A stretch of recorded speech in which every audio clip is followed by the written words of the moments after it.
Hello, my materialistic minions. It's me, Beau coming to you today with the Insta360 One X or 110. I actually don't know how it's pronounced, but we're gonna just hop right into this. Is gonna be the fastest get up and go video. Let's pretend that you just open this up. Do I need to charge it? Do I need to format the SD card? It does come with a cable. You can charge it if you'd like to. Odds are you're gonna be able to pop the battery right in, which I'm going to show you just on the side. And then you're immediately going to be able to boot it up if you so choose. So it looks kind of like a GoPro battery. The little prongs align with the prongs in there, slides right on in, and then that snaps closed like so. Very easy. You also might want to confirm that on the very bottom, the little micro SD card is in there. For me, it came pre-installed because I got a package with the 32 gigs already in there. 32 gigs is not a lot, but hey, that's a side thing. We'll be picky and choosy later. You just want to see how you can boot this up and start playing with it. It's extremely simple. Check it out. This is where the display is going to be. 1 button, 2 buttons. So we're going to go ahead and hold this down and we're going to boot it on up as indicated by the little blue light. Now immediately you're going to be in photo mode. So if you want to take a picture, you may just by clicking this, and a small little delay, and it takes the photo. Fantastic. Now, if you want to take video, then you're going to select the bottom one to actually scroll through. So let's go ahead and scroll through. Now we are in video mode. If you hit this again, now we are in the settings mode. And then when you hit it one more time, it should take us back to the very beginning, which is photo. As with any kind of device that you get or software program, immediately go into the settings and see what options there are. So we are going to scroll into settings. So once again, it's in photo, click this down here. We're in video, click it one more time, and now we are in settings. Okay, now to actually select some of the settings, you can click this guy right here, and it will go through all the resolution, the timer, basically all the settings associated with the camera as indicated by the camera is right up there. If you want to continue, what are the settings for video? You were to push this. Now these are all the settings for video.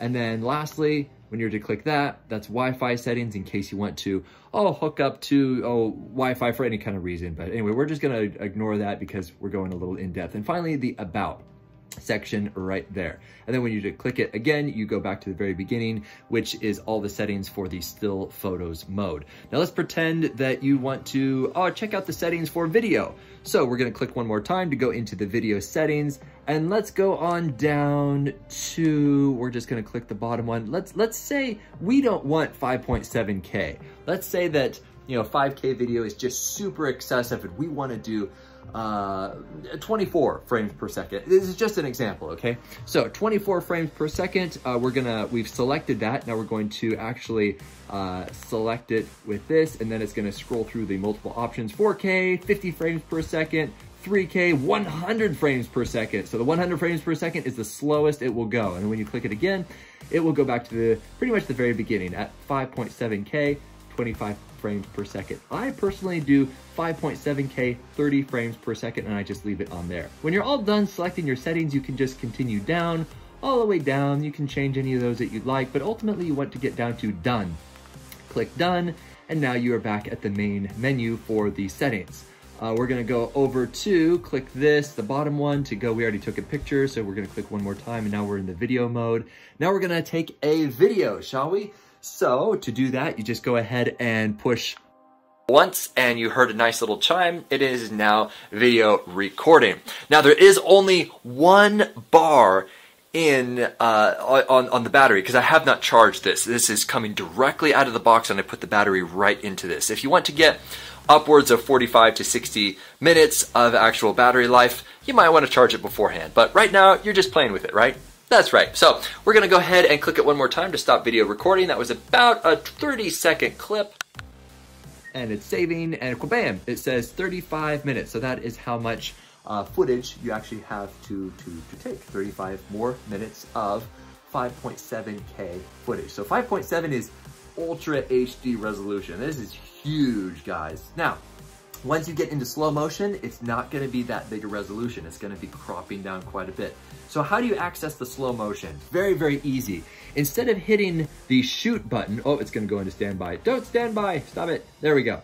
Instead of clicking this once and then actually starting to record, you hold it down. Check out what happens when you actually hold this down. Now it's in bullet time. So it's at 100 frames per second, which is super slow-mo. So now when we click go and actually start recording, it's gonna be super slow-mo. Ready, set, go.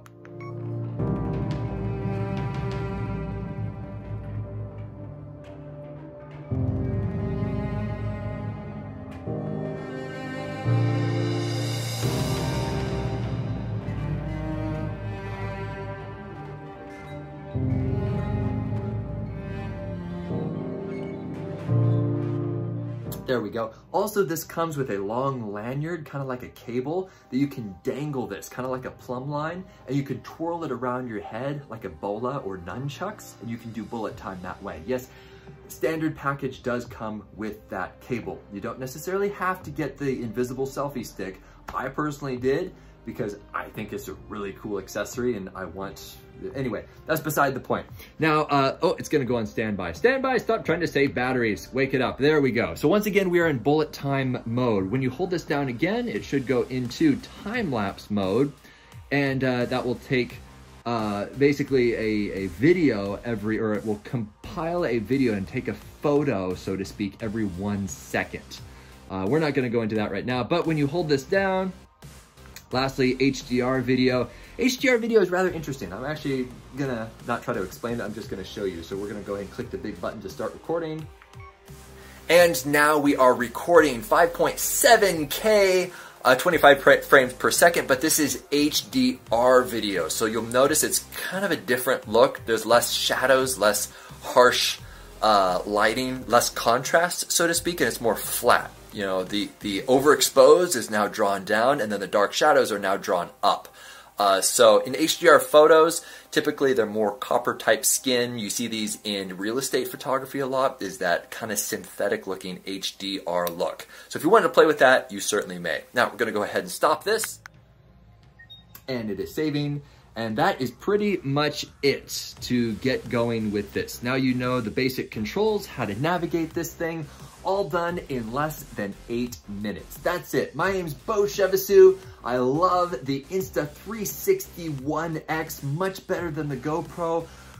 For starters, it's a couple $100 cheaper than the GoPro 360. I don't know why GoPro is so exorbitantly priced, but there are so many knockoffs and so many good companies out there actually taking that technology, making it better. So GoPro, come on guys, bring down your prices a little bit.